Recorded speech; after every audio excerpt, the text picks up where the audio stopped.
Hi, as many of you will know, I have a real passion for helping children and family with attention deficit hyperactivity disorder. And I'm going to be producing a series of videos to help parents understand and have insight into the essentials of equipping both themselves and their children for the management of ADHD.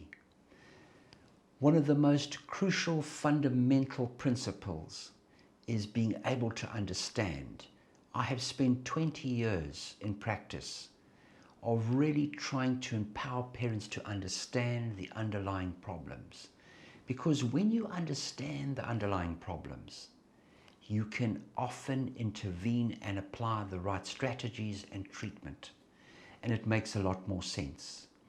So I've developed a framework using the acronym ADHD, and the A stands for awareness and acceptance. It is the first step in being able to move forward. Without understanding, without accepting and becoming aware of the problem, it is impossible to move forward. If somebody at school says there's a problem and you don't see anything at home, it's very difficult to accept. And it's only after some time that these problems are mentioned by a series of teachers. But if you see the problem at home and the teacher mentions there's a problem, it's a lot easier to accept. So I'm going to be spending the first video talking about the awareness and acceptance. Then the next step is the diagnosis. That's the D in the ADHD. In order to get a proper diagnosis, you need to be able to accept and get to that point where a proper diagnosis is made. And that is the foundation, one of the 4 legs of the foundation of moving forward and being able to assist. Without the proper diagnosis, you don't know what the problem is. And you need to see somebody who specializes and spends a lot of time dealing with ADHD. There are not a lot of tests for ADHD. The best test is getting the most experienced person that you can find to make that diagnosis. Once the diagnosis is made, then you can start to get help. A lot of parents, once the diagnosis is made, they don't really want help. They don't want to do anything about it. They're frightened. And that is a process that I help parents through. So once you want to get help, that is when we start to really get traction.